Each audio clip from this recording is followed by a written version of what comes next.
குர்பானி கொடுப்பது ஹஜ்ஜி பெருநாள் தினத்தில் மட்டுமா அல்லது அதை தொடர்ந்து வரக்கூடிய 3 நாட்களும் கொடுக்கலாமா என்ற சர்ச்சை 4 ஆண்டுகளுக்கு முன்னால் துவக்கப்பட்டு அது குறித்து ஏராளமான வாத பிரதிவாதங்கள் நடந்து 4 நாளும் கொடுக்கலாம் என்று சொல்லக்கூடிய டிஎன்டிஜேயினர்கள் என்னென்ன வாதங்களை வைத்திருக்கிறார்களோ அது ஒவ்வொன்றுக்கும் தெள்ளத் தெளிவான மறுப்புகளை நம்ம தரப்பில் முன்னரே கொடுத்துருக்குறோம். இந்த வாதங்கள் சரியான வாதம் இல்லை, 4 நாள் கொடுக்கணும் என்பதற்கு நீங்கள் வைக்கிற எந்த வாதமும் உருப்படியானதாக இல்லை என்பதையெல்லாம் விளக்கி பல கட்டங்களில் பலவிதமான மறுப்புகளை நம்ம வழங்கியிருக்கிறோம். இந்த நேரத்தில் புதிதாக இப்போ அப்துல் நாசர் என்பவரை வைத்து ஒரு கேள்வி பதில் மூலமாக மறுபடியும் 4 நாட்கள் குர்பானி கொடுக்கலாம் என்ற சம்பந்தமான வீடியோவை வெளியிட்டு அதை பரப்பி கொண்டிருக்கிறார்கள். அதை பார்க்கின்ற பொழுது இவர்கள் எந்த அளவுக்கு மார்க்க விஷயத்தில் ஒரு அப்டேட்டாக இருக்கிறார்கள் என்பதை நம்ம அறிந்து கொள்ள முடிகிறது. இந்த அப்துல் நாசர் என்பவர் இப்போது வைத்திருக்கக்கூடிய எல்லா வாதங்களுக்குமே வார்த்தைக்கு வார்த்தை வரிக்கு வரி தக்க மறுப்பை நம்ம கொடுத்துருக்குறோம்.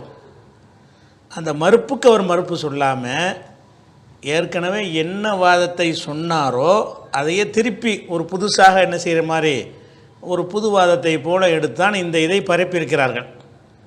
அப்போ டிஎன்டிஜியில் பயணிக்கிறவர்களுக்கும் அப்டேட் கிடையாது.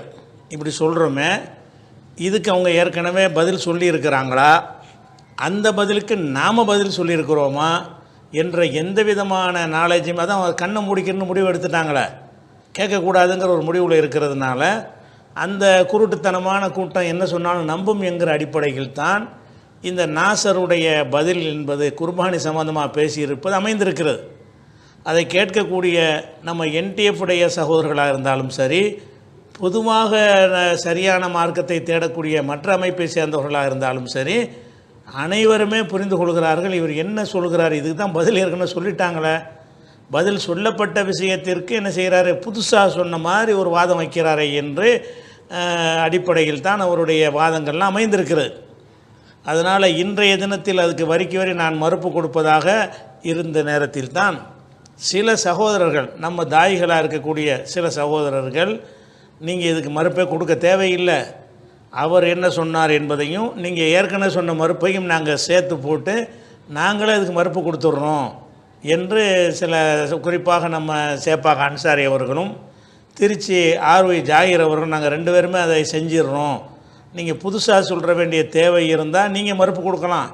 அவர் என்ன வாதத்தை எல்லாம் இந்த வீடியோவில் வைத்திருக்கிறார் அது எல்லாத்துக்குமே விரிவான முறையில் மறுப்பு நம்ம முன்னாடியே கொடுத்துருக்குறீங்க.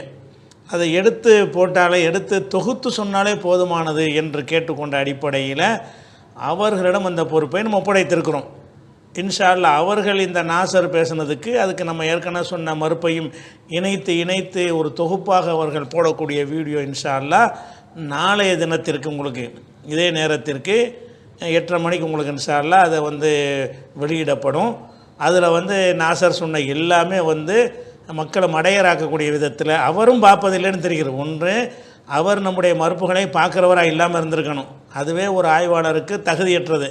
அல்லது மறுப்பை பார்த்திருப்பாரையானால் அதை மக்கள்கிட்ட கொண்டு செல்லாமல் இருட்டடிப்பு செய்யும் விதமாக நம்ம என்ன சொன்னாலும் கேட்டுக்கொள்வார்கள், அப்படி ஒரு கூட்டத்தை நம்ம உருவாக்கி வச்சுருக்கிறோம் என்கிற ஒரு நம்பிக்கையில் சொல்லப்பட்டதாக இருக்க வேண்டும். எப்படி இருந்தாலும் சரி, இது அனைத்திற்குமான பதிலை இன்ஷா அல்லாஹ் நான் புதிதாக ஒரு பதிலும் சொல்லாமல் ஏற்கனவே நான் சொன்ன பதில்களை எடுத்து போடுவதிலிருந்தே நீங்கள் அவருடைய ஒரு மார்க்கத்தில் செய்யக்கூடிய தில்லு முள்ளுகளை நீங்கள் அறிந்து கொள்வீர்கள் என்பதை தகவலாக சொல்லிக்கொண்டு இன்ஷா அல்லாஹ் நாளைக்கு இதே நேரத்தில் அந்த பதிவை நீங்கள் பார்க்கலாம், அதுவே ஒரு பதிலாக இருக்கும் என்பதை அறிவித்துக்கொண்டு இப்போ உள்ள நம்ம கேள்விக்கு செல்லலாம்.